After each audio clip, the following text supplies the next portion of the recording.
Well, hello everyone. I'm Rosie Gibson. I'm the Vice President of NZAG and convening the conference this year that will be held in August. And I'm here today with Hannah Marston, one of our keynote speakers. And Hannah is a research fellow at the School of Health, Wellbeing and Social Care at the Open University in the UK. So welcome, Hannah. Lovely to Hi, have Rosie. Thank you. Yeah, thank you for being here and for the invitation to the conference. I'm really looking forward to meeting everybody and experiencing NZAG for the first time. Awesome. I guess, I mean, part of, this is kind of getting to know you before you come over. So I wondered if you could start telling us a bit about why you're passionate, what's your passion around aging related research? So my background is not traditional social sciences or gerontology. I came from a computing background. And it was only really when I started my PhD back in 2005 that I entered the arena of social sciences and specifically gerontology. And my PhD was in video games and older adults. And from there, I've continued to be interdisciplinary, multidisciplinary, and looking over my profile and the previous employment contracts I've had, my work does intersect across different disciplines, and it's great to be able to have that foundation in computing and understand different language in that discipline, which is now being transferred into social sciences. Yeah, that's awesome. And so with that background in technology and so on, what do you think, the conference all like navigating aging, like it's really interesting, like what the main issues you think are for older people now that, who are having to navigate aging? Yeah, what I've noticed from literature and my own research and reading reports and things, it's always the same stories, the same challenges, and we don't seem to get past that those issues. And I've been working in this field nearly now for 20 years. If I take you back to 2005, and digital exclusion, affordability, access, education. And what I mean by education is having those digital skills to be able to, do the basics. And yes, some people learn through trial and error. Some people learn through asking their children or grandchildren. But conducting a recent project with colleagues at Swansea University and Northumbria, this was looking at older adults with limited or no digital skills. We had some great findings from co-production online workshops. This was conducted during the pandemic. We brought people together from Wales and Newcastle. And what came about was icons on a phone. So, the airplane mode, where to go to change your settings, how to download an app, what kind of apps are available. But it was those initial icons. And we were able to create in two languages, English and Welsh, an icon booklet. We've got it in paper-based as well as online. And I'll bring some copies over to the NZAG conference. Show and tell. And we've extended the project, and we've been doing some more work looking at key areas such as cybersecurity, online purchasing, accessibility. Again, following on from the themes of icons and giving that information that isn't necessarily accessible when you buy a phone, or you may need to increase the font size. How do you do it?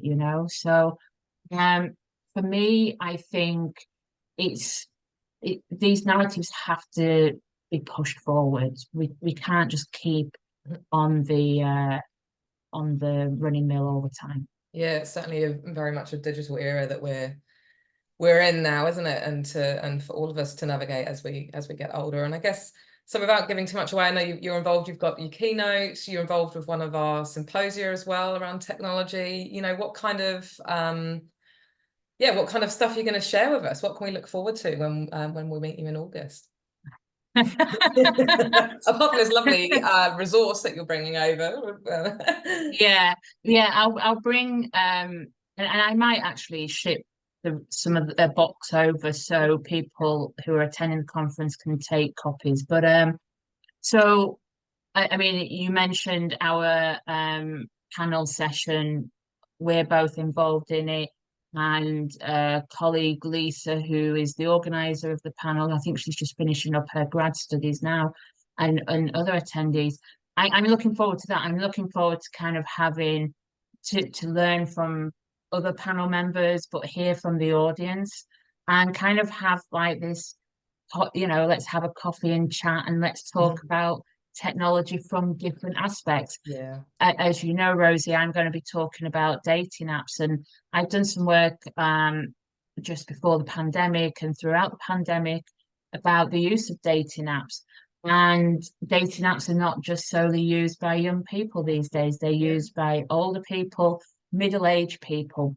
I have a bit of a bee in my bonnet about middle-aged people. They seem to be overlooked by the field of gerontology. And yes, we need to look at people in later life, but there's another cohort of people coming quickly behind them. And I'm 43 at the moment, and I have different needs and expectations for what I want from services, which are very different to people in their 60s and 70s. Likewise, people in their 20s and 30s will have different needs and expectations from people in their 40s and 50s. So I'm looking forward to, sharing some insights there. And I know Lisa, the organizer of the panel, she shared some literature with me over the last couple of months, which is great. And then for the plenary, I mean, this is exciting, and I'm thrilled that NZAG have decided to invite somebody who is at my academic rank. I think it's important for junior colleagues and grad students to be able to see research fellows giving plenaries. I'm going to be talking about age-friendly cities.